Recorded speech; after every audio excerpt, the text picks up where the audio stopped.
पहला स्टेप क्या था इंडिया में आके कि पेड़ आ गए, अब क्या खुद फार्मिंग करने वाले थे या उनको सेल आउट करने वाले थे? तो I started eating healthy. Okay. और हेल्दी खाते खाते फिर एवोकाडो खाना शुरू किया। फिर मैंने सोचा कि सप्लीमेंट्स, तो सप्लीमेंट्स में उस टाइम मसल ब्लेज टाइप की ब्रांड थी इंडिया में। ये इजराइल में ऑलरेडी एग्रीकल्चर काफ़ी एडवांस्ड है, उसके बावजूद ये सबसे प्रॉफिट क्रॉप। मैंने उस टाइम सर्च किया था तो ट्रेंड ऐसे कीवर्ड जो रिसर्च है, मतलब सर्च वॉल्यूम, वो ऐसे बढ़ रहा था 5 साल में। तो आई वाज लाइक कि ये अनटैप्ड अपॉर्चुनिटी है। मैंने डिसाइड किया मैं 10 लोगों को ईमेल करूंगा डेली का, तो कुछ ना कुछ तो अपॉर्चुनिटी आ ही जाएगी। अगर कोई इसको शुरू करना चाहे और उसको जीरो इन्फॉर्मेशन है, उसके पास ज़मीन है, उसके पास पैसा है, क्या सबसे पहले स्टेप होना चाहिए? पेशेंस का गेम है।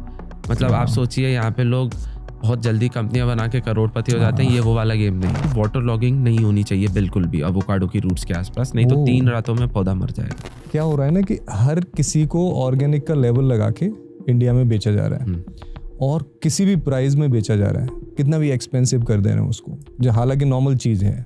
इंडिया में हर चीज़ ऑर्गेनिक हुआ करती थी। इसमें भी कुछ ऐसा प्रोसेस हम लगाते हैं कि ऑर्गेनिक है या फिर हम केमिकल यूज़ करते हैं थोड़े बहुत? देखिए प्रॉब्लम क्या है, organic sounds good on paper, okay, ठीक, but it's not sustainable when it comes to like actually getting the output. एक अभी रिसेंटली बैन हुई है कॉल्ड फोरेड। अब किसान की भी मजबूरी है क्योंकि गवर्नमेंट ने बैन तो कर दिया और ऑप्शन दिया नहीं। क्या हुआ था, एक ठेले वाले ने एवोकाडो के सैंडविच ठेले पे बेचना शुरू कर दिया और उसकी रील वायरल हो गई। अच्छा, तो वहाँ पे अवेयरनेस एकदम से बहुत ज़्यादा बढ़ गई। फिर बहुत सारे ठेले वाले बेचना शुरू कर दिए। आप सही कह रहे हो, ट्रेंड आता है नीचे जाता है, बट इफ़ वी सी कि इंडस्ट्री कैसे इवॉल्व हुई है दूसरी कंट्रीज में। इजराइल में उन लोगों ने मैच लगाई थी, 1 साल में एक आदमी 10 किलो एवोकाडो खा जाता है। और मेरे पास जैसे और भी अपॉर्चुनिटीज आती हैं, that's because I am visible on social media. Welcome everyone on unfiltered with Nived. आज के जो गेस्ट हैं वो हर्षित गोदा हैं। एक बहुत ही यंग ब्लड हैं जिसने बाहर पढ़ाई की, बहुत कुछ करना चाह रहे थे लाइफ में, बिजनेस करना था, बड़ी बड़ी जॉब करनी थी, लेकिन एकदम से माइंड कहीं ऐसा हुआ कि नहीं तो मुझे खेती करनी है, मेरा मन हो रहा है कि मुझे खेती करनी है, और सब कुछ छोड़ के इंडिया वापस आ गए। लेकिन वापस आए एक क्लू को लेके, ऐसी खेती जो इंडिया में नहीं थी भी तो बहुत कम थी। जी हाँ, मैं बात कर रहा हूँ एवोकाडो के बारे में। एवोकाडो को बहुत सारे लोग नहीं जानते थे, अब तो बहुत सारे लोग जानने लगे हैं। लेकिन एवोकाडो की खेती कैसे की जाती है, वो सारी इंफॉर्मेशन वो इजराइल से लेके आ गए और इंडो इजराइल करके एक बहुत बड़ी ब्रांड खोली और अब लोगों को ये बता रहे हैं कि एवोकाडो की खेती कैसे की जाती है, और इंडिया में बहुत जगह होने भी लगी है। इस बात में मुझे बहुत मज़ा इसलिए आया इस पॉडकास्ट में कि बहुत गहराई से चीज़ों को बताया है। जो पेड होती हैं, जैसे अगर आप कॉन्ट्रैक्ट करते हो तो पेड वर्जन में ये सब चीज़ें बताई जाती हैं, लेकिन इस पॉडकास्ट में you will get to know everything. कैसे खेती करी जाती है, कैसे उसको सेल आउट किया जाता है, क्या क्या परेशानियाँ आती हैं, everything you will get to know in this podcast. तो आप बैठे रहिए और देखिए, इसको बहुत सारी इंफॉर्मेशन है एवोकाडो की खेती के बारे में। जुड़े रहिए ऑन अनफिल्टर्ड विद निवेद।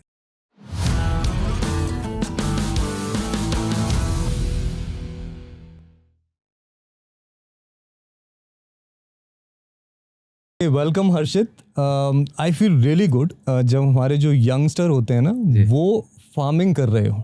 मतलब जब मैंने सुना आपके पेज के बारे में, आपके काम के बारे में, आई फेल्ट सो गुड। वो भी हिंदुस्तान के लिए कि जिसमें फार्मिंग को लोग बहुत ही छोटा काम समझते हैं, उसमें नहीं जाना चाहते हैं, ऐसे लगता है कि अपने आप को डिग्रेड कर लिया है। वहीं एक लड़का जो यूके में पढ़ रहा था और फार्मिंग को उसने अपना करियर बनाया। I feel so good. So welcome Harshit on unfiltered with Nived. How are you? बढ़िया एकदम, आप कैसे? एकदम बढ़िया। सो हर्षित, पहला मेरा क्वेश्चन ये है कि बाहर जब पढ़ने बच्चे जाते हैं 2 तरीके से जाते हैं। एक ये होता है कि वहाँ जाके पढ़ के शादी करके वहाँ सेटल हो जाना है। दूसरा ये होता है कि सही में पढ़ के आना है और इंडिया में आके कुछ करना है, बड़ा करना है, राइट? ये 2 ही मेरे ख्याल से मेनली उनके वो होते हैं। आप किस पर्पज से यूके गए थे? देखिए, मुझे बचपन से पता था मेरे को करना तो बिजनेस ही है। मेरा फैमिली बिजनेस भी है कंस्ट्रक्शन का, मैं वो भी देखता हूँ, बट मुझे था कि मेरे को खुद से कुछ करना है, अपना नाम बनाना है, अपना वजूद इस्टेब्लिश करना है। तो मैं जब वहाँ गया तो मेरा मार्केटिंग की तरफ काफ़ी इंटरेस्ट आया। तो I was reading like PhD type का वर्क इन सेकेंड ईयर। मैं लाइब्रेरी में बैठ के जर्नल आर्टिकल्स पढ़ता था मार्केटिंग के, टू अंडरस्टैंड कि how to build a brand, how to sell, how to create मतलब ऐसा ऑर्गेनाइजेशन जो कंसिस्टेंटली आपको रेवेन्यू जनरेट करके दे। फिर उसके बाद I got into health and fitness. तो मैंने सोचा यार हेल्थ इंडस्ट्री में अपन कुछ देख सकते हैं। तो हेल्थ में कैसे गए आप? Health and fitness? I was fat. अच्छा। हाँ, और मेरे को थोड़ा लीन आउट होना था, मतलब मेरे को गर्लफ्रेंड्स बनानी थी। तो ये क्यों आया कि गर्लफ्रेंड बनानी है? अब यार अब जवानी आई थी। हाँ, जवानी आ गई, बंदियाँ पटानी है। तो मेरा मोटिवेशन बहुत था कि पतला होना है। और वहाँ पे क्या है, सब यूनिवर्सिटी स्पोर्ट्स के लिए बहुत फेमस है। तो हम लोग जिन लोगों के साथ वर्कआउट करते थे वो लोग ओलंपिक्स में जा चुके हैं। मतलब इस बार यूनिवर्सिटी से 7 या 8 ओलंपिक्स मेडल्स आए। तो उनको देखते थे और फिर खुद को देखते तो ऐसा लगता था भाई हम कहाँ स्टैंड करते हैं, ये कंपटीशन है हमारे। तो उसके बाद फिर जब आया कि जोश नहीं लूज करना है, फैट और मसल बनानी है, तो आई स्टार्टेड ईटिंग हेल्दी। और हेल्दी खाते खाते फिर एवोकाडो खाना शुरू किया, क्योंकि एवोकाडो एक्चुअली में हेल्दी होता है। उसमें मोनोअनसैचुरेटेड फैट्स हाई होते हैं, आपके हार्मोन्स को रेगुलेट करके रखते हैं। तो फिर मैं जब गर्मी की छुट्टियों में इंडिया आता था तब मुझे यहाँ पे अच्छी क्वालिटी के एवोकाडो नहीं मिलते थे। और जो मिलते थे वो बहुत एक्सपेंसिव थे और दिखते भी अच्छे नहीं थे। I mean it was never perfect.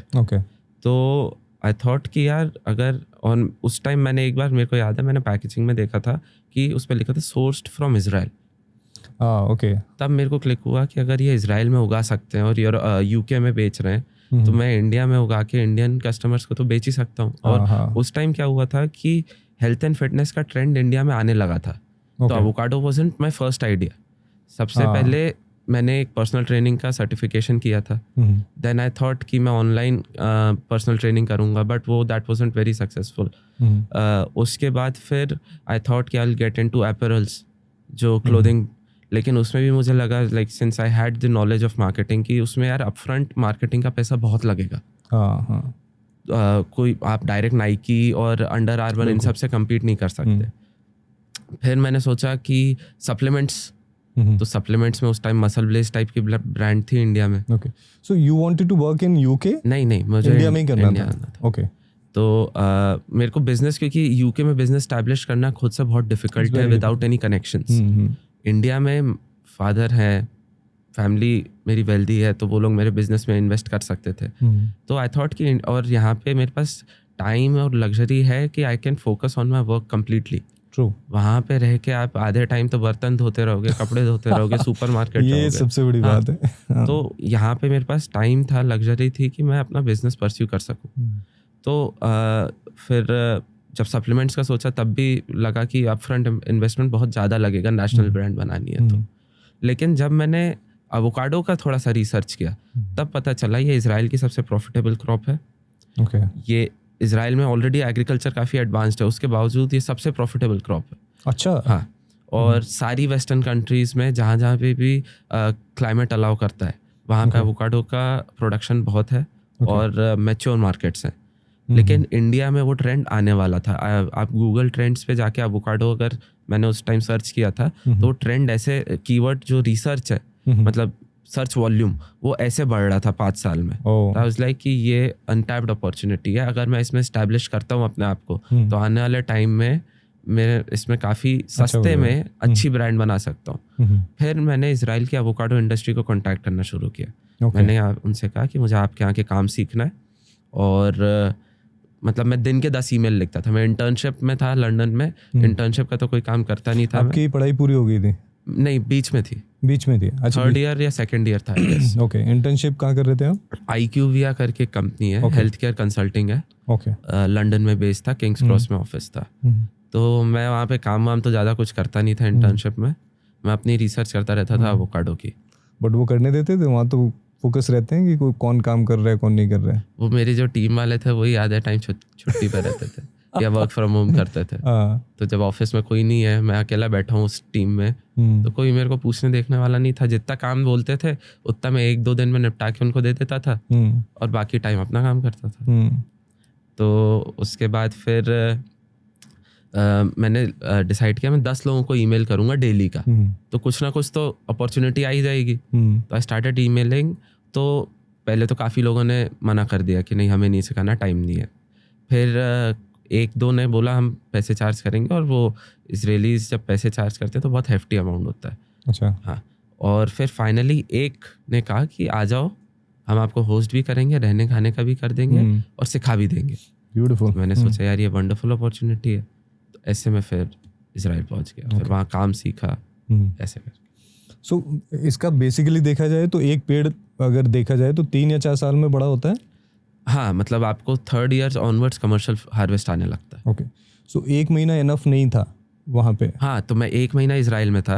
Of course आप 1 महीने में देख के समझ पूरी आपको क्या बोलते हैं ग्रोइंग की नॉलेज नहीं आ जाती, बट आई मेड कॉन्टैक्ट्स और मैंने फील्ड पे काम करके थोड़ी थोड़ी चीज़ें समझना शुरू कर दी थी कि ट्रांसप्लांटेशन कैसे होता है, ड्रिप कैसे बिचती है, और वेराइटीज़ क्या क्या होती हैं, ऐसे करके। और मैं वहाँ पे जब नर्सरी ओनर से मिला, pack house managers, orchard owners, irrigation experts, तो मुझे थोड़ा थोड़ा पजल समझ में आने लगा। उसके बाद फिर 2018 में मैंने अपने इजरायली कंसल्टेंट्स को इंडिया बुलाया। अच्छा। हाँ, तो 3 लोग आए थे और उन लोग को मैंने अपनी फील्ड्स दिखाई फैमिली की, जो हमारी लैंड है वो जिस पे कुछ खेती वेती कुछ नहीं हो रही थी, ऐसी पड़ी थी भोपाल में। तो उन लोगों ने देखी, तो उनने, और फिर हमने दूसरे ऑर्चर्ड्स दिखाए दूसरे फ्रूट्स के कि इंडिया में प्रैक्टिसेस क्या है। तो उन्होंने कहा यहाँ हो सकता है, पॉसिबिलिटी है, आप पहले एक पायलट प्रोजेक्ट से शुरू करो और पायलट प्रोजेक्ट में आप मल्टीपल वेराइटीज ट्राई करो और उसमें फिर देखो कि आपके यहाँ कौन सी बेस्ट सूटेबल है।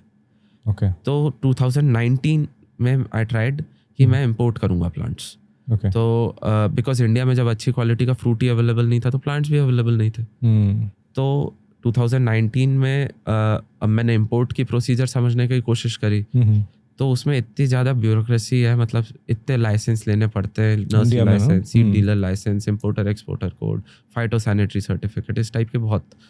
तो वो लेते लेते मेरे पास जो प्लांट्स आने थे जो इतने से शिप होने थे वो 3.5-4 फीट के हो गए। तो मतलब शिपिंग कॉस्ट ही बहुत ज़्यादा बढ़ गई। तो फिर प्रॉब्लम ये हुई कि वो वायबल ही नहीं बच रहा था प्रोजेक्ट। तो मैंने 1 साल डिले करवाया अपने सप्लायर से बात करके। उनने माना, तो सपोर्टिव। थोड़ा सा हिचक थी उनको, बट इट वाज लाइक ठीक है, अब क्या कर सकते। दे वर लाइक ठीक है, यंग है, कोशिश कर रहा है, तो सपोर्ट कर देते। तो फिर 2020 में फिर इंपोर्ट का जब मेरे हाथ में परमिट आ गई तो लॉकडाउन लग गए, तो फिर नहीं आ पाया माल। फाइनली 2021 में जिस दिन मेरे प्लांट्स आने थे उस दिन इजराइल पर अटैक हो गया हमास का। तो एयरपोर्ट शट डाउन हो गया। मेरे प्लांट्स कोल्ड स्टोरेज में थे, तो मेरे सप्लायर ने कोल्ड स्टोरेज से वापस अपनी नर्सरी बुलाए, अनपैक किया, ग्रो किया 1 महीना।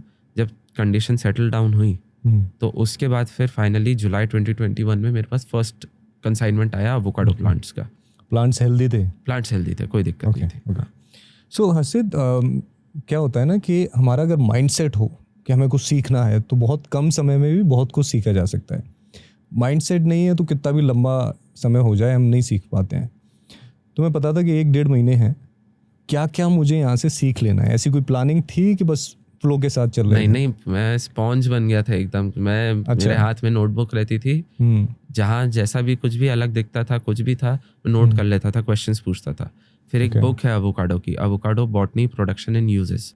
तो जो भी क्वेश्चंस होते थे, फिर कीवर्ड्स मुझे मिल जाते थे फील्ड पे देख के कि ठीक है ये ड्रिप लाइन होती है, इसमें प्रेशर कंपनसेटेड ऐसा होता है, ये वेराइटीज हैं, ये रूट स्टॉक्स हैं। फिर मैं बुक में कीवर्ड सर्च करता था, जैसे रूट स्टॉक लिखा तो अब पूरा चैप्टर था रूट स्टॉक पे, पूरा पढ़ दिया। अब वो बुकिश थ्योरेटिकल नॉलेज थी। फिर जो मेरे वहाँ पे मेंटर थे उनसे मैं प्रैक्टिकल एक्सपीरियंस का पूछता था कि ठीक है ये रूट स्टॉक्स होते हैं, ऐसे 5 रूट स्टॉक हैं, आपके यहाँ बेस्ट कौन सा है। देगनिया है, आशदोत है, जिफ्रिन है, फेयरचाइल्ड है, कौन सा आपने फील्ड पे लगाया है, तो वहाँ से इंफॉर्मेशन और मिलती थी। तो ऐसे और छोटी छोटी चीज़ें, अब जैसे आपको क्लिक नहीं करेगा, लेकिन जब आप फील्ड पे काम कर रहे हो तो एक वाटर कूलर आपके पास वो मतलब कूल पॉट टाइप का फील्ड पे होना चाहिए। तो वो सब चीज़ें भी नोट करी कि यार जब फील्ड पे काम करते हैं, क्योंकि मैंने कंस्ट्रक्शन साइट पे भी अपने देखा है काम, तो ये चीज़ हम लोग यूज़ नहीं करते थे। तो मैंने सोचा एवोकाडो के भी साइट तो ऐसी ही रहेगी, ज़मीन से जुड़ा हुआ काम है, गर्मी होगी तो पानी तो लगेगा।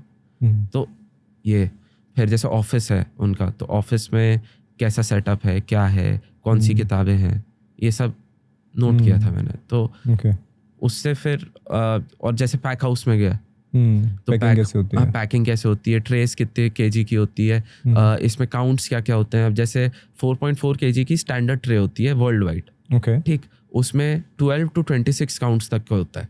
तो 12 काउंट मतलब एक ही ट्रे में 4.5 किलो में 12 पीसेस होंगे, और 22 या 26 काउंट का अगर पीस होगा तो एक ही उतनी ट्रे में उतने ही वेट में 26 पीसेस होंगे। तो ये सब चीज़ें वहाँ पे देख देख के समझ में आने लगी। सो इसकी जो पैकेजिंग वगैरह है उसका ऑब्वियसली मटेरियल वहीं का होता होगा, जो भी उनके डिज़ाइन वगैरह हैं। हाँ। ये इंडिया में कैसे, यहीं से हम बनवाते थे या कैसे, how did you manage all these? नहीं तो अभी देखिए वर्ल्ड वाइड जो एवोकाडो की ट्रेज होती हैं, पैलेट होता है एक, जो स्टैंडर्ड साइज होता है, इम्पोर्ट एक्सपोर्ट में यूज होता है, उसमें ट्रेस को रखा जाता है एक के ऊपर एक। और वो ट्रे की डिजाइन ही ऐसी होती है कि उसको स्टैक कर सकते हो एग्स की तरह। हाँ। और उसमें अंदर ब्रीदेबिलिटी के लिए जगह होती है। अच्छा। हाँ। तो शेप, डिज़ाइन, तो ये सब अब ऑनलाइन अवेलेबल है। आप सर्च करोगे एवोकाडो ट्रे तो डिज़ाइंस अवेलेबल हो जाएंगे। आप ऑर्डर यहाँ पे अपना कोई भी कार्डबोर्ड मैन्युफैक्चरर होगा, उनको आप देंगे, वो वैसे मोल्ड बना के आपको दे देंगे। बस वॉल्यूम ज़्यादा चाहिए रहता है उनको। Okay, that is not a big deal nowadays. Okay, so you got everything, like idea, पैसा भी है, सब चीज़ है। पहला स्टेप क्या था इंडिया में आके कि पेड़ आ गए? अब क्या खुद फार्मिंग करने वाले थे या उनको सेल आउट करने वाले थे? खुद करने वाले थे। Okay, what did you do? तो सबसे पहले हमने पॉली हाउस सेटअप करके रखा था, क्योंकि पौधे जब आते हैं तो इतना सा पौधा आप फील्ड पे नहीं लगा सकते। अच्छा। You need to grow it till a certain age, उसकी हार्डनिंग करनी पड़ती है, उसके बाद फील्ड पे जाता है। तो हमने फिर अब वहाँ पे जैसे हमें कोकोपीट चाहिए था। अब मैं तो एग्रीकल्चर में नया हूँ, मेरी फैमिली का कोई बैकग्राउंड भी नहीं था एग्रीकल्चर में, तो ऑनलाइन सर्च कर करके कि कोकोपीट कहाँ से मिलता है, ड्रिप लाइन्स कहाँ से लेनी पड़ती हैं, सब अरेंज किया। उसको लोगों से सीख के पूछ के फिट करवाया फार्म पे, पॉली हाउस सेटअप हो गया। उसके बाद जब पौधे आए तो उनको ट्रांसप्लांट करना पड़ता है 1 लीटर के बॉक्स से, पॉट से 7 लीटर के बैग में। अच्छा। तो उनको ट्रांसप्लांट किया। तो अब ट्रांसप्लांट कैसे करना है तो उसके वीडियो मेरे पास है। अब मैं सीधे तो अपने स्टाफ को नहीं दे सकता था कि तुम करो, तो पहले 100-200 मैंने करके करे एक। मैं समझा कि ठीक है इसमें ये होता है, यहाँ गलतियां हो सकती हैं स्टाफ से, तो उनको पहले ही बता दिया कि पहले मुझे करके दिखाओ अब 10, फिर मैं बताऊंगा कहाँ गलत कर रहे हो, फिर उसको ठीक करना। तो ऐसे कर करके सिखाया। अब उसके बाद जैसे पौधे बड़े हुए तो प्रूनिंग कैसे करनी है, तो प्रूनिंग के वीडियोस मैंने इजराइल से मंगाए, खुद अपने हाथ से प्रूनिंग करके देखा पहले 200-400 पौधों को। जब मेरे को कॉन्फिडेंस आ गया तब फिर मैंने अपने स्टाफ को बताया कि इसको ऐसे करना है, ऐसे। And they were helping you out? हाँ। मतलब कोई भी चीज़ हो तो तुरंत बता रहे थे इजराइल वाले। ओके, बड़े हो गए, पौधे रखने लायक हो गए, and then how many acres you put it those? So उसमें से फिर मैंने मतलब मेरे एक फ्रेंड को दिए प्लांट्स उसकी लैंड के लिए, अराउंड 800 प्लांट्स, और मेरे प्लांट्स 650 थे। ओके। तो 650 प्लांट्स मेरे ऑर्चर्ड पे लगे, जो नर्सरी में ही सामने ऑर्चर्ड है। ओके, कितनी ज़मीन थी वो? तो total land that I am working on right now is 15 acres. इसमें कितने पेड़ आ जाते हैं? उसमें से 4.5 एकड़ पे एवोकाडो लगाया था। अच्छा। उसमें 650 प्लांट्स आ गए थे।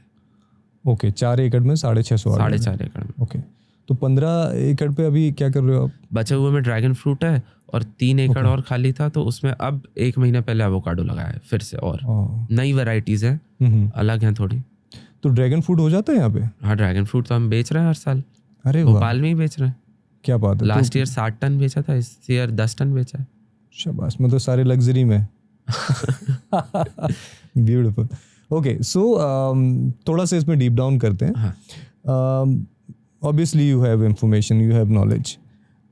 अगर कोई इसको शुरू करना चाहे और उसको ज़ीरो इन्फॉर्मेशन है, उसके पास ज़मीन है, उसके पास पैसा है, क्या सबसे पहले स्टेप होना चाहिए? देखिए, सबसे पहले तो मैं बेसिक से शुरू करता हूँ। आपके पास फेंसिंग होनी चाहिए आपकी, ओके। ठीक। एक आपके स्टाफ के रहने के लिए होना चाहिए, है ना। उसके बाद हम बात करते हैं मेन की, ये 2 तो मिनिमम रिक्वायरमेंट है। उसके बाद ड्रिप इरिगेशन, ठीक। रेज बेड्स, तो रेज बेड्स क्या होते हैं, मिट्टी को साइड से खींच के, ट्रैक्टर से खींच के एक ऐसा माउंट बना लेते हैं। माउंट सा बना हाँ, लेते हैं। वो माउंट जरूरी इसलिए क्योंकि वाटर लॉगिंग नहीं होनी चाहिए बिल्कुल भी एवोकाडो की रूट्स के आसपास, नहीं तो 3 रातों में पौधा मर जाएगा। तो 3 रात में मर जाएगा? खत्म। अगर स्टैग्नेशन हो गया, वाटर स्टैग्नेशन, पडल जैसा बन गया और वो पानी रिसा नहीं नीचे, तो वो 3 रात में पौधा खत्म हो जाएगा। ट्री भी बड़ा 5 साल का ट्री भी।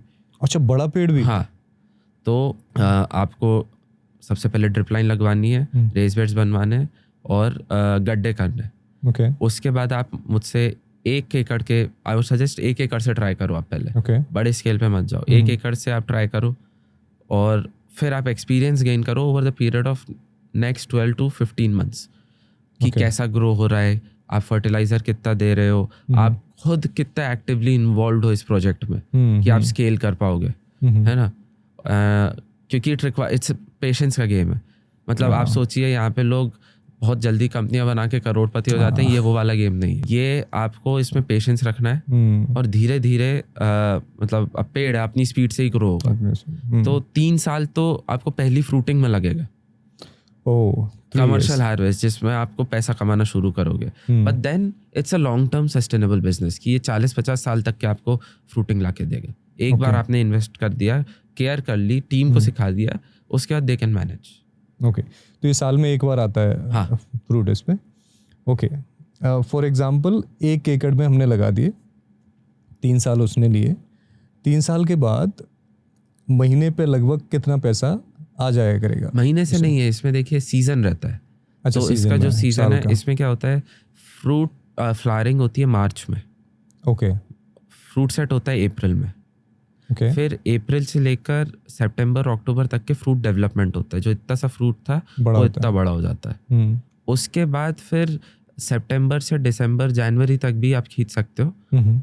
आपका पेड़ पे फ्रूट उगता रहेगा और उसमें ऑयल कंटेंट बढ़ता रहेगा। उसके बाद आप हार्वेस्ट कर लो और फिर आपके पास depending on the variety 14 to 16 days हैं to sell it in the market. 14-15 days only in a year? नहीं, 14-15 डेज हार्वेस्ट के बाद आपके पास शेल्फ लाइफ है। अच्छा, शेल्फ लाइफ है। ओके। इतने दिनों की, सितंबर टू दिसंबर जनवरी। तो ड्रैगन फ्रूट में क्या होता है, एक बार हार्वेस्ट आता है ना, तो आपको एक बार में पूरा साफ करके उसको जल्दी जल्दी मार्केट में बेचना पड़ता है। एवोकाडो में ये है कि एक तो आपके पास टाइम है, उसको पेड़ पे लगे रहने दे सकते हो।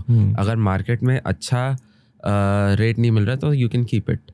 उसके बाद जब हार्वेस्ट किया तो यू स्टिल हैव, अगर कोल्ड स्टोरेज में रखा तो 1 महीना है भेजने के लिए, और अगर कोल्ड स्टोरेज में नहीं रखा तो भी 10 to 15 डेज हैं आपके पास कि आप मार्केट में उसे बेच सकते हो। तो इसको कोल्ड स्टोरेज में रखना पड़ता है, मतलब नॉर्मली नहीं रख सकते? आइडियली अगर आपको रखना है और कायदे से काम करना है तो कोल्ड स्टोरेज में रखो। Okay. It's not that expensive. Cold storage rent पे मिल जाते हैं सारी बड़ी मंडीज के बाहर, और मतलब इतने एक्सपेंसिव नहीं हो। Okay. So Harshit, you were talking about the dragon fruit. अगर हमारे पास सिर्फ 1 दिन हो निकालने के लिए उसको, तो एक बहुत बड़ा प्रेशर है। हाँ। तो वो कैसे हैंडल किया? You are also growing it. हाँ, तो उसमें यही होता है कि हमारा कुछ फ्रूट फटता भी है and then it's not marketable. तो अगर आपने उसको ड्रैगन फ्रूट का ओवर राइप हो गया तो नहीं हो पाता, तो आपको लेबर उस दिन चाहिए। अब कुछ भी कर लो, आपको लेबर लाके सारा हार्वेस्ट कराना ही पड़ता है। तो दैट्स व्हाई हमारा ड्रैगन फ्रूट 5 एकर्स पे ही है, हम उससे ज़्यादा स्केल नहीं करने वाले। Okay, alright. सो हर्षित, क्या हो रहा है ना कि हर किसी को ऑर्गेनिक का लेबल लगा के इंडिया में बेचा जा रहा है और किसी भी प्राइस में बेचा जा रहा है, कितना भी एक्सपेंसिव कर दे रहे हैं उसको, जो हालांकि नॉर्मल चीज़ है। इंडिया में हर चीज़ ऑर्गेनिक हुआ करती थी। इसमें भी कुछ ऐसा प्रोसेस हम लगाते हैं कि ऑर्गेनिक है, या फिर हम केमिकल यूज़ करते हैं? नहीं, हम केमिकल यूज़ करते हैं, but there is another certification called GAP, good agricultural practices. It's not organic, but at least we are not using prohibited chemicals. अभी हम उसके सर्टिफिकेशन के एप्लीकेशन के प्रोसेस में, अभी एक जर्नल उसका एवोकाडो का बना नहीं है इंडिया में कि एवोकाडो की एक स्टैंडर्ड SOP क्या होगी, वो गैप ने अभी इंडिया में नहीं बनाया, तो उस पर एक वर्क चल रहा है। तो हम उसकी तरफ जाएंगे। ओके। सो इंडिया में अभी कोई भी ऑर्गेनिक करके एवोकाडो नहीं बेच रहा है? जहाँ तक मुझे आइडिया है एक है कंपनी है, उनका ऑर्गेनिक नहीं है, okay, but they are selling good avocados. अच्छा, कितना क्या केमिकल है क्या है वो I you don't know. Okay, so Harshit, you were the first one और आपसे पहले भी कोई एवोकाडो इंडिया में ले आया था? देखिए साउथ में बहुत पहले से चल रहा है avocado, it's called butter fruit over there. अच्छा, हाँ, okay, but it's a different species, variety of the same species. वो वेस्ट इंडियन रेस का फ्रूट है, साउथ में कोडई कनाल में ज़्यादातर होता है। Okay, it's shiny and green in colour और वाटरी होता है, उसमें ऑयल कंटेंट कम होता है, तो इट्स नॉट एज मतलब उतना टेस्टी नहीं है, ओके, है ना। और मेरे पहले भी लोग थे, जैसे बड़ी बड़ी कोई एक कंपनी है वो कर रही थी, लेकिन they were doing it very silently, like they were not telling कि कैसे करना है, किसानों को नहीं बता रही ओके, और सिखा नहीं रही किसी को। व्हेन आई एंटर्ड, तो I entered with a different approach कि मैं अपने लिए तो करूँगा ही, और भी 4 लोगों को कराऊंगा साथ में, ओके, क्योंकि मेरी कोई बड़ी कंपनी नहीं है, तो if I want to be a big player in the market, I need people to grow it and then sell it back to me, और फिर मैं जॉइंटली उनका प्रोड्यूस बेच सकूंगा मार्केट में। ओके, ये आइडिया कैसे आया दिमाग में कि बहुतों को कराना है? पापा से सीखा? नहीं मैंने यूनिवर्सिटी में जो अपनी इतनी पढ़ाई की थी, उसमें देयर इज मतलब उसमें एक बुक पढ़ी थी मैंने, it's called consumer tribes. Okay, तो it talks about how collectively people can benefit more than one company doing it single handedly. And जब कलेक्टिव एक्टर्स नेटवर्क में काम करते हैं, तो you have new ideas, new innovation coming up, open innovation जिसे कहते हैं, तो यूनिवर्सिटी से सीखा था। Good, actually I can remember that. So I had one podcast with J C Jitendra Chouksey, जो फिटर के वो हैं, ओनर हैं। So he was trainer in the beginning, he belongs to Bhopal. अच्छा, हाँ, he connected all the trainers, सारे ट्रेनर जो अच्छे अच्छे थे सबको कनेक्ट करके एक ऐप बनाया, और अभी तो बहुत सारे ट्रेनर हैं। सो यू राइट कि जब लोगों को इकट्ठा करके अपने साथ जोड़ते जाओ तो you can be a big fish in the market. Beautiful. Okay, so ये सारा हमने कर लिया। अभी सेल आउट करने के लिए, चलो भोपाल में आप कह रहे हो मार्केट है नहीं, भोपाल में ड्रैगन फ्रूट का है, एवोकाडो का नहीं है। एवोकाडो का नहीं है, इतना बड़ा मार्केट नहीं है कि हम टनों में बेच पाए। और then how do we do? तो उसके लिए मैंने एक बहुत बड़ी कंपनी है जो दिल्ली में हेडक्वार्टर्स है उनका, आज़ादपुर मंडी में, तो सूरी एग्रो फ्रेश नाम से। ओके, तो वो हमसे जॉइंटली मतलब सारे किसानों से और मुझसे एवोकाडो फ्रूट परचेस करने को रेडी हैं, and they deal with premium fruits mostly.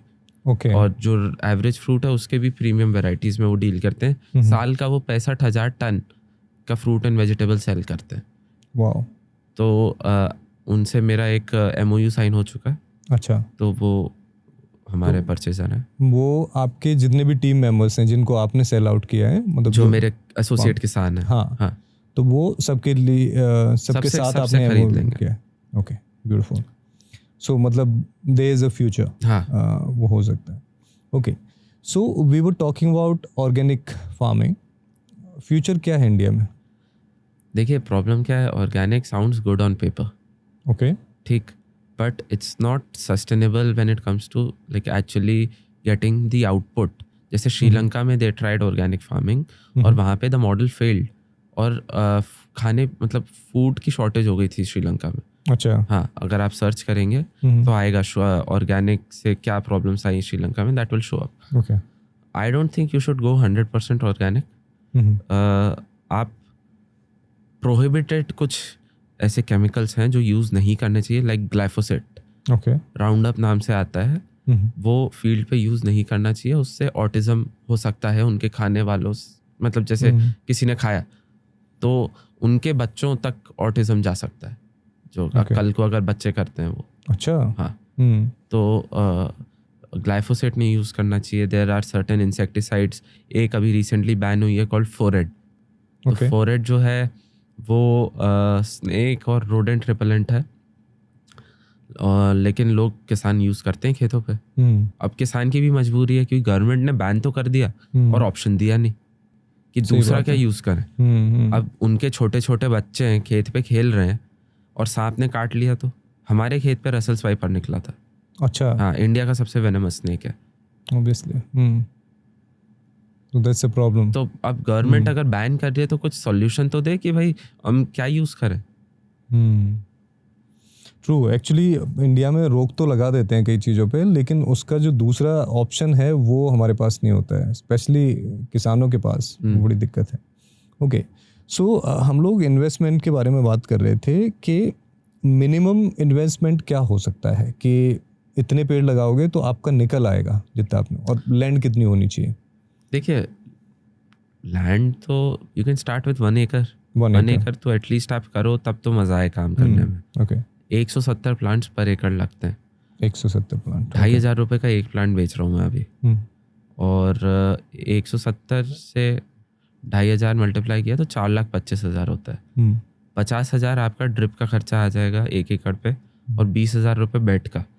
तो अराउंड 5 लाख के आसपास आपका फिक्स्ड कॉस्ट आ जाएगी, और ट्रांसपोर्ट का 25-30,000 40,000 जो भी भोपाल से, जैसे मान लीजिए नागालैंड भेजना है तो ट्रांसपोर्ट अलग है। ओके, तो उतनी कॉस्ट 5-5.5 लाख में आपका फिक्स्ड कॉस्ट आ जाएगी। Fix cost. फिर आपको उससे 50,000 रुपये पर ईयर उसका मेंटेनेंस मांगता है, ओके, है ना, पर एकड़। तो 6.5 के आसपास वो पहुंच जाएगी कॉस्ट। और फिर 6th year onwards, 3rd year onwards आपको कमर्शियल हार्वेस्ट आना शुरू हो जाएगा। सो दैट्स अराउंड 6 टन्स पर एकड़। और अगर आप 200 रुपये से भी बेचो, which is the current wholesale rate right now, तो 12 लाख रुपए एकड़ होता है। अब सारा फ्रूट आपका अच्छी क्वालिटी का नहीं आएगा, कुछ छोटा बड़ा भी आएगा। तो 10 लाख रुपए एकड़ इज अ डिसेंट फोरकास्ट जो आप अटेन कर सकते हो मेरे ख्याल से। ओके, और उसमें भी 10 लाख हाँ, normal. Lost my chain of thought. Okay, so I think it's a good money अगर कोई करना चाहे। उसमें भी you are not paying any taxes.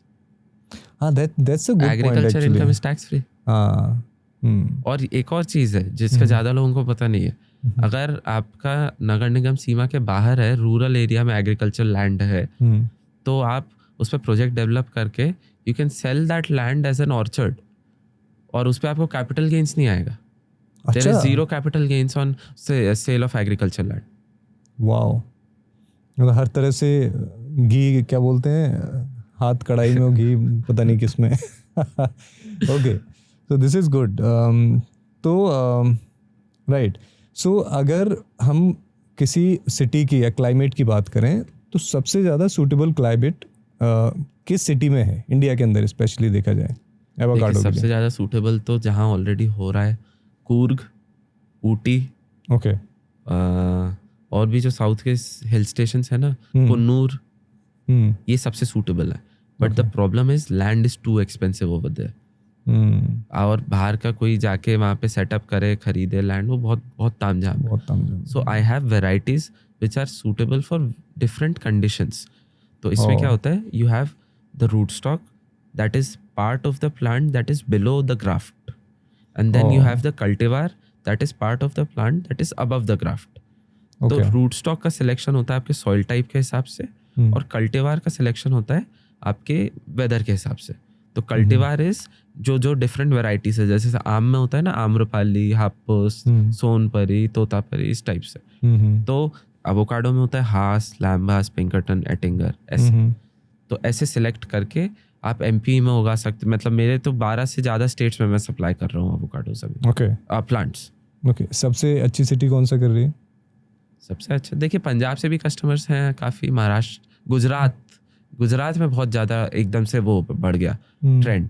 क्या हुआ था, एक ठेले वाले ने एवोकाडो के सैंडविच ठेले पे बेचना शुरू कर दिया, और उसकी रील वायरल हो गई। अच्छा, तो वहाँ पे अवेयरनेस एकदम से बहुत ज़्यादा बढ़ गई। फिर बहुत सारे ठेले वाले बेचना शुरू कर दिए। ये तो गुजरात में होगा ना? गुजरात में तो एक तो बच्चा भी बिजनेसमैन पैदा होता है। और उसके बाद फिर लोगों के दिमाग में आया कि यार ये एवोकाडो अगर बिक रहा है तो इसको उगाना भी चाहिए। तो मेरे पास गुजरात से बहुत इंक्वायरीज आ रही है। अच्छा, और लोग भी अच्छे हैं वहाँ पे, फेयर डीलिंग करते हैं। they are very particular about business। Fair dealing करते हैं, और पास में भी है तो कोई ज़्यादा ट्रांसपोर्ट भी नहीं लगता। मतलब मैं क्या बोलते हैं, 1 दिन में पहुँचा देता हूँ। ओके, हाँ।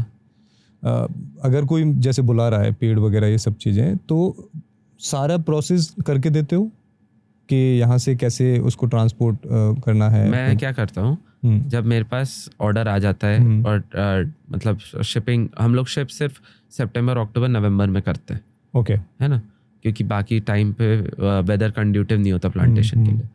तो उनको फिर जो बैग है सॉइल का, सॉरी कोकोपीट वाला, उसको टेपिंग करते हैं, उसको बॉक्सेस में रखते हैं। 4.25 फुट का बॉक्स होता है, ओके, और उसमें एक बॉक्स में करीबन 10 प्लांट्स आते हैं, and that box can be stacked up to 2 layers।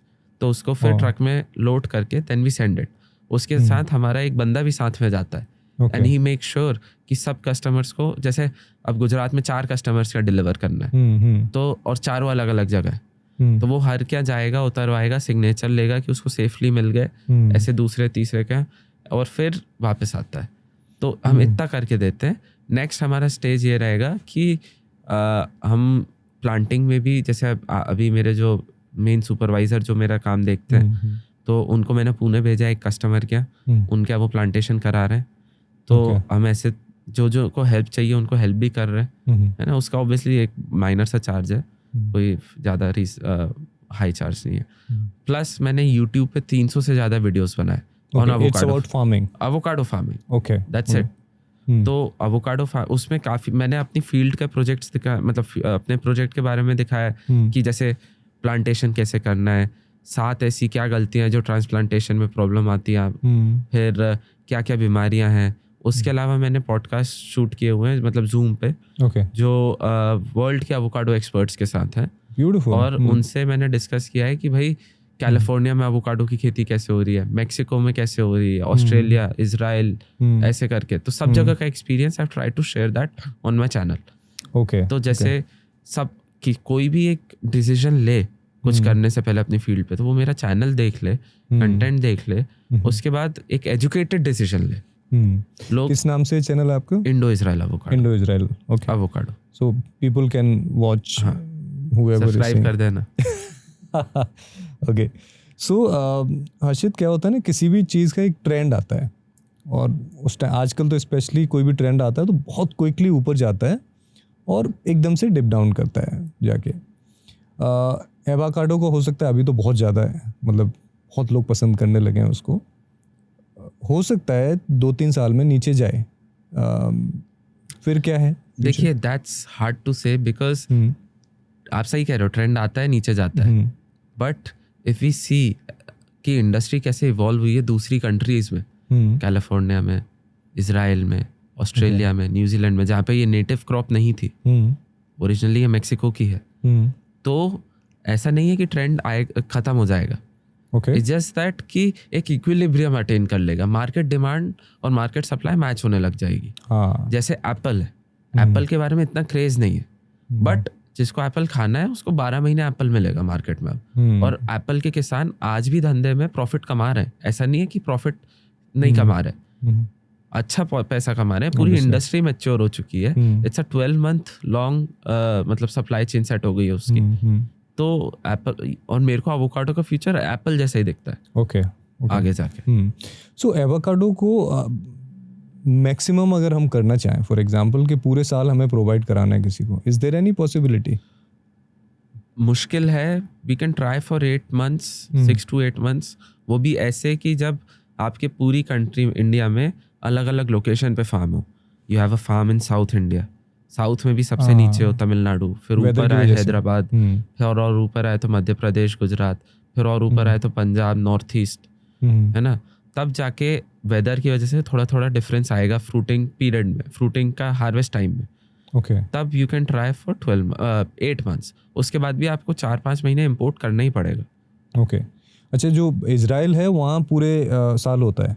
नहीं, इजराइल में भी उनको इम्पोर्ट करना पड़ता है। तो इम्पोर्ट कहाँ से करना पड़ता है? विच इज द, मतलब अब इजराइल में कहाँ से इम्पोर्ट होता है फ्रूट, दैट तो I don't know, but Israel का खुद का consumption is highest in the world per capita. मतलब इजराइल में उन लोगों ने मैच लगाई थी, एक साल में एक आदमी 10 किलो एवोकाडो खा जाता है एक साल में, ओके, है ना। तो उनका जितना भी प्रोडक्शन है, उनकी ज्योग्राफी छोटी है, तो वो पूरे 12 महीने सप्लाई नहीं कर सकते, तो दे प्रोबेबली इम्पोर्ट दूसरी कंट्रीज से। अब वो कौन सी कंट्री है that I don't know, okay. So Israel से भी कोई अलग कर रहा है मेरे ख्याल से, मतलब they are doing on a better way? No नहीं, देखिए आपकी क्लाइमेट डिसाइड करता है कि आपकी ग्रोइंग प्रैक्टिसेस कैसी होंगी। ऑस्ट्रेलिया में थोड़ी अलग है, साउथ अफ्रीका में अलग है, इजराइल में अलग है। ऐसे आपका वेदर कैसा है, क्योंकि जैसे इंडिया और इजराइल में वेदर में गर्मी और ठंड की तो सिमिलैरिटी है, बट इजराइल में बारिश ज़्यादा नहीं होती, मानसून नहीं होता। इंडिया में मानसून है, तो यू हैव फंगस इश्यूज जिसको आपको डील करना है। तो उसकी नॉलेज इजराइल में नहीं है, तो उसके लिए फिर I consulted someone in south Africa. Okay, ऐसा है। सो अगर भोपाल में स्पेशली देखा जाए तो बारिश बहुत होती है। हाँ, अब इस बार तो कितना लंबा खिंच गया था। आपने कहा कि 3 दिन भी अगर पानी रुक गया तो पेड़ पूरा खत्म हो जाता है। How do you manage? Beds बनाए ना, मेरे बेड्स की हाइट, सॉइल का जो बेड है वो 3.5-4 फीट का है। 3.5 फीट का था जब बनाया था, अब ये थोड़ा सा कम हो गया, सेटल डाउन हो गया। ओके, तो बेड्स बनाना इज मैंडेटरी। तो और क्योंकि हमारी ब्लैक कॉटन सॉइल है तो उसकी वाटर होल्डिंग कैपेसिटी काफ़ी हाई होती है। तो बेड्स इसलिए कंपलसरी है। Okay, alright. So is there any specific information या नॉलेज जो इस एरिया में जा रहा है उसको जानना बहुत ज़रूरी है? ऐसा कुछ है? रूट स्टॉक सिलेक्शन आपका परफेक्ट होना चाहिए। ओके, आप सॉइल टेस्ट करा के दीजिए। मैं रिपोर्ट्स सॉइल टेस्ट बता दूंगा कौन कौन से कराने। बेसिकली EC, pH, उसके बाद आपका सोडियम एब्जॉर्प्शन रेशियो, कैल्शियम और नाइट्रोजन, फास्फोरस, पोटेशियम का कंटेंट। ओके, तो इतना आप, और माइक्रोन्यूट्रिएंट्स का कराना है तो वो भी चलेगा। ओके, ये आप करा के हमें देंगे। I will read the test report और उसके बाद I will be able to guide कि रूट स्टॉक कौन सा सिलेक्ट करना है। ओके, रूट स्टॉक सिलेक्शन ही डिसाइड कर पाएगा आपका सक्सेस और फेलियर। ओके। सक्सेस रेशियो कितना है? देखिए, ज़्यादातर जितने किसानों ने मुझसे प्लांट्स लिए कहीं कुछ ऐसा इशू नहीं आया है। सब जगह ग्रो हो रहा है because we took the precautionary steps beforehand. Climate data पढ़ा, उसके बाद आपका सॉइल टेस्ट पढ़े, फिर वैरायटी सही सिलेक्ट करी। तो अब how do you define success, fruiting या ग्रोथ? क्योंकि अभी ऑर्चर्ड्स यंग है, सबके जो इतने से फ्रूट आए थे वो हमने तोड़वा के हटवा दिए बिकॉज फर्स्ट ईयर का हार्वेस्ट लेना नहीं चाहिए।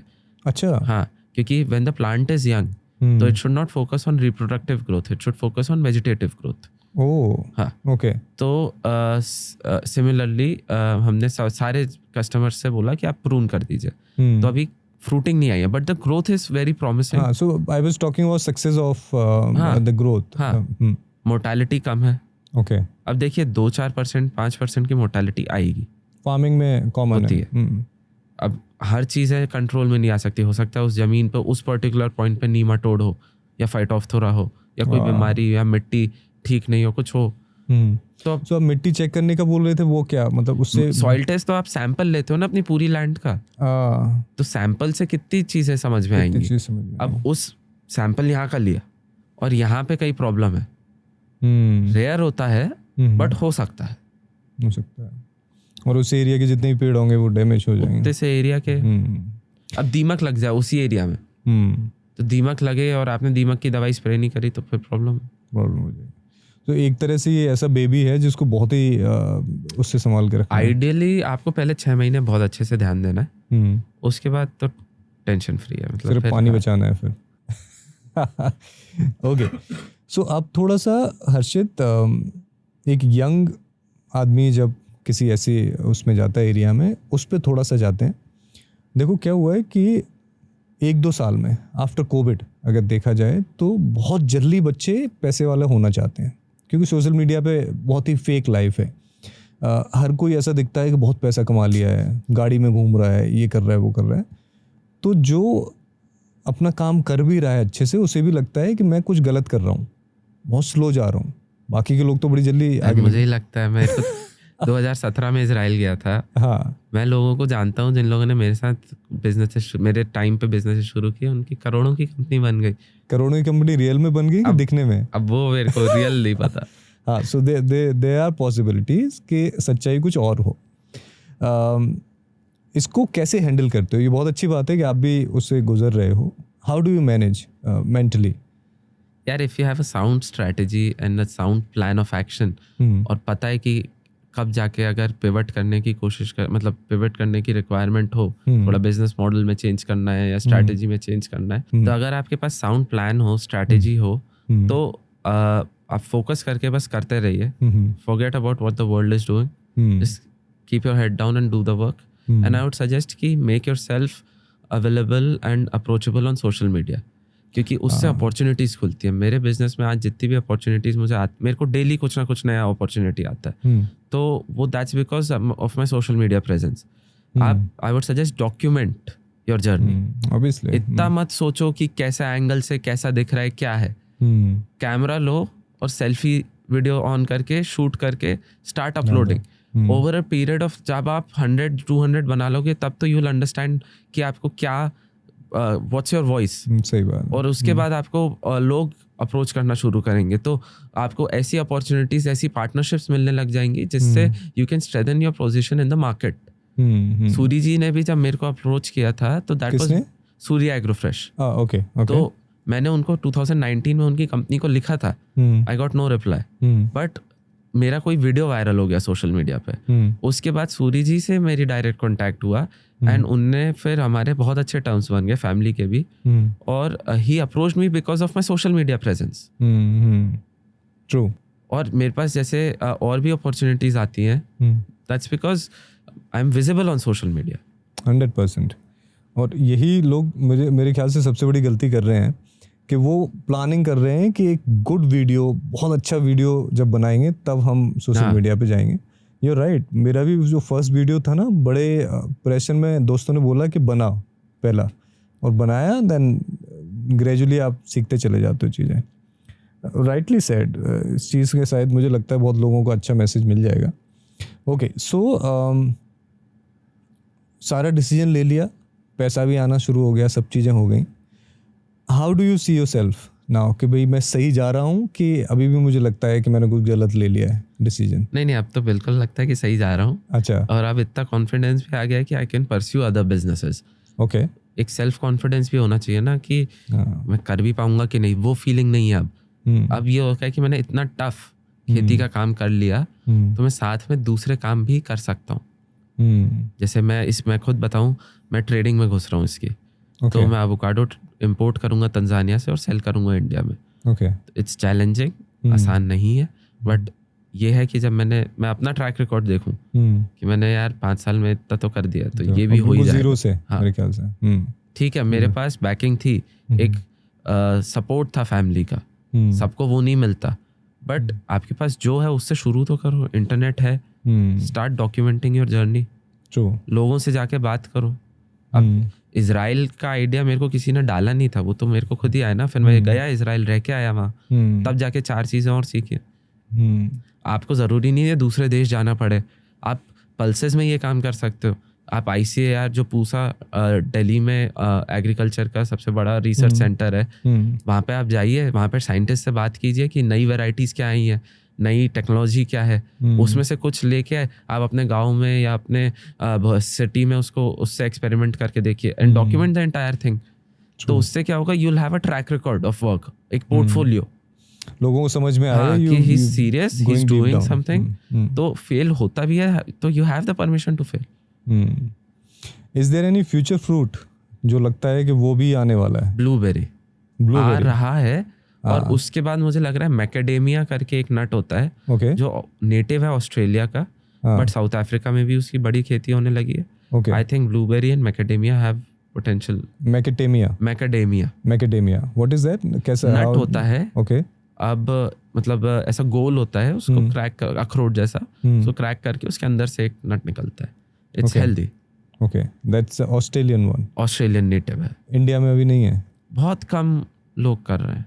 और उसका वेदर का ज़्यादा आइडिया नहीं है मुझे. उसको एक सर्टेन एल्टीट्यूड चाहिए रहता है, आई थिंक. ब्यूटीफुल. सो अपने आप को थोड़ा स्पिरिचुअली कैसे इंक्लाइन रखते हो? Are you a spiritual person? हाँ, डेफिनेटली. कैसे? मतलब मेरी लाइफ में इतना ज़्यादा लक ने फेवर किया है कि देयर इज नो वे कि मैं गॉड में या स्पिरिचुअलिटी में बिलीव ना करूँ. आई listen to music, like I was a musician. तो म्यूजिक से You was a musician? I was a musician. कैसे? I used to play heavy metal drums.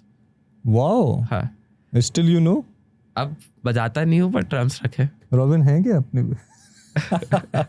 आप भी बजाते थे? नहीं नहीं, Okay. not at all. तो म्यूजिक से आप ठीक है, मेडिटेशन यू मतलब मेरे लिए म्यूजिक इज मेडिटेशन 100%. तो जैसे Vibration मेरे को कुछ भी सोचना रहता है, if I have to figure out a plan और स्ट्रेटेजी और समथिंग, तो मैं मॉर्निंग में उठता हूँ, थोड़ी देर गाने सुनता हूँ, है ना, और उसमें भी मूड पर डिपेंड करता है। जैसे वर्कआउट कर रहा हूँ तो I need very heavy rock music, है ना। व्हेन आई एम थिंकिंग और स्ट्रेटेजाइजिंग माय नेक्स्ट प्लान, तो उसके लिए मुझे एक इंस्ट्रूमेंट होता है hand pan. It's like a meditative sound का इंस्ट्रूमेंट होता है। Okay. तो उसके इंस्ट्रूमेंटल चला देता हूँ, तो उससे फिर क्लियर हो जाते हैं थॉट्स एंड देन लाइक उससे हो जाता है। Beautiful. So मंदिर में जाना और ये सब मंदिर जब जाता हूँ, लेकिन वो तब जाता हूँ जब मतलब गर्दन पे आ जाती है चीज कि भाई अब या तो डू और डाई है, अब तो कुछ नहीं, तो भगवान के पास जाके सपोर्ट। That's true. बट ऐसा कुछ नहीं है कि हनुमान मंदिर ही जाना है या आई एम जैन कि जैन मंदिर ही जाना है, या मतलब कोई सा भी। अच्छा, कोई कहीं भी चले जाते हैं, मस्जिद भी जा सकता हूँ, कोई दिक्कत नहीं है। ऑब्वियसली है तो एक ही सिस्टम, बस अपने पूजने का वो है। वैसे किस गॉड से you feel more connected?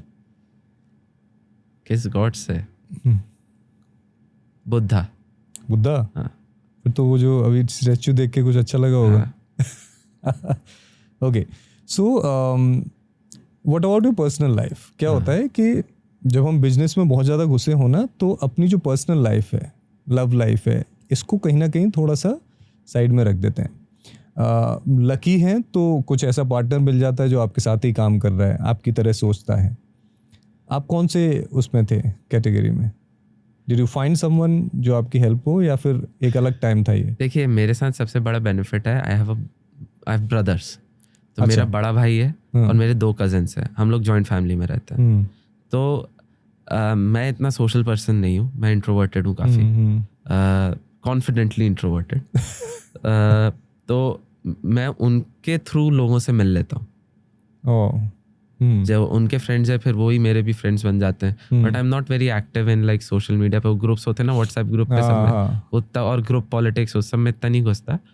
But थोड़ा बहुत जैसे उससे एक सोशल लाइफ बन जाती है। और उसके अलावा एज सच कोई अभी रिलेशनशिप भी नहीं है, कैजुअल तो चलती रहती है इधर उधर। ओके, रिलेशनशिप और कैजुअल रिलेशनशिप में क्या फर्क है? Casual is like there is no commitment, और अब फ्यूचर एज सच नहीं प्लान होता है। But how do you decide? दोनों ने मिलकर डिसाइड किया होता है कैसे? कि वन साइडेड? तो दोनों कोशिश की जाती है कि दोनों ही डिसाइड करें। दोनों ही डिसाइड करें, राइट। और रिलेशनशिप में ये है कि देयर इज एन एक्सपेक्टेशन कि at some point you are going to tie the knot. But लगता है कि रिलेशनशिप में एक्सपेक्टेशन होनी चाहिए? यार मेरा पर्सनल तो नहीं लगता, बट आजकल लड़कियां एक्सपेक्ट करती हैं। एट माई एज 29 का हो गया हूँ, तो like if I get into a relationship they would think कि यार ये इट हैज़ अ फ्यूचर, फिर जाके आगे जाके मैरिज होगी, and I am not ready for it right now. Okay, नहीं, you should take your time, you are going in a right way, I would suggest. Okay, so let's discuss about your fitness journey, क्योंकि I got to know बहुत सारा body पे fat था and you reduced it. तो क्या रहा, कैसे, किस चीज़ ने मोटिवेट किया ये करने के लिए? Sex drive. Okay.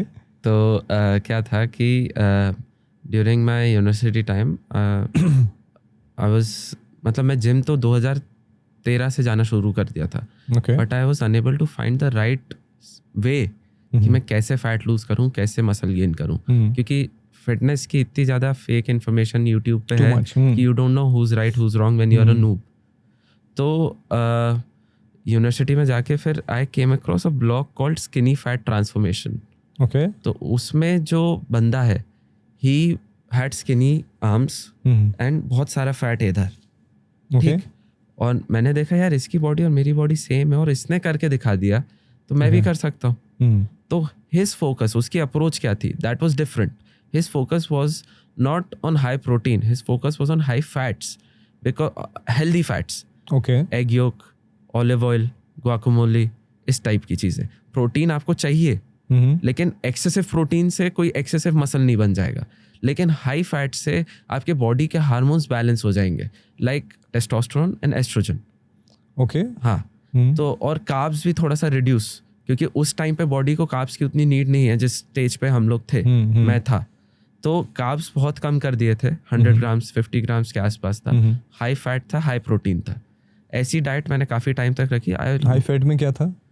Eggs, avocado, okay, फिर फैटी मीट, इस टाइप का। ओके।